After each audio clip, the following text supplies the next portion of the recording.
I watched hundreds of hours of college basketball this season, so you didn't have to, and I could not be more excited for this Duke versus Houston matchup. You got a generational player in Flag going up against the team that allows the least points in the country in Houston. So clearly something's got to give here. So let's jump into the keys of the game, and then I'll also give my prediction on the winner. And I'm 4 for 5 on picks so far this tournament. So what does Houston do on defense that makes them so hard to score on? Well, they definitely give different looks, but the main one they give is blitzing ball screens, and it looks like this. Coach Sampson would argue that this isn't trapping because he's not so much trapping as he is staying between the ball and the hoop until he has an opportunity to recover. But the player possessing the ball has two defenders on him, and it's putting him in a position where he has to make good decisions or else it's going to result in the ball pressure leading to turnovers. So if they're going to double, just stay patient and find the open man, right? Well, as you can see with Uzan here, they're always jumping at this pass to try to get deflections. The second look they like to give, they call monster, where they're blitzing these screens even harder, but then if anyone catches it with their back to the basket within the arc, they're doubling it immediately and trusting their rotations. Here's another look at that harder blitz causing a turnover. And also what I think we'll see in this Final Four game against Duke is a little bit of switching everything just to throw them off. I guarantee John Shires watched a lot of the Purdue-Houston game because Matt Painter's one of the best game planners in the country, and he almost took him out that night if it wasn't for that clever inbounds play. You need a very skilled team to be able to beat Houston, but the reason that Purdue is able to play him so tight is because they have a playmaker in the post in TKR that can find the open guy,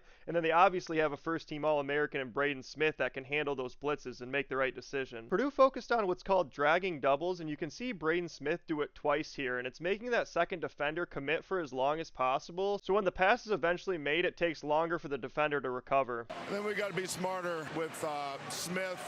He's dragging two of us, and he's kicking it back out. I think Proctor has the same ability to drag a defender and keep his eyes up and make the right play. The other thing Duke has to worry about is keeping Houston off the offensive glass. They're masterful at getting putbacks and tap outs and second chance opportunities, and they like to shoot low in the shot clock, so those can be back-breaking offensive boards after a long possession. But Duke's a good offensive rebounding team themselves, and they're actually a top 10 defensive rebounding team as well. So no disrespect to Fletcher Loyer, but if instead of Fletcher Loyer catching that pass, it's Con Knipple who can either square up and shoot or put the ball on the floor to put pressure on the defense, I think that Duke will have some success with that. And they also have Isaiah Evans, who I could really see getting some time for those catch and shoot opportunities if doubles come. And like I mentioned, you need a playmaker with their back to the basket. Well, there's no better than Cooper Flagg. I expect Con to be screening for Cooper and vice versa because they're both good enough to make the right play if the double comes. I also expect some tricky screening just to throw off Houston's defense. Duke has the length, playmaking, and talent to be able to handle this Houston defense. And as you can see from some of these clips, sometimes with Cooper Flagg, it doesn't even really matter what defense you're in. He's just going to go out there and make a play.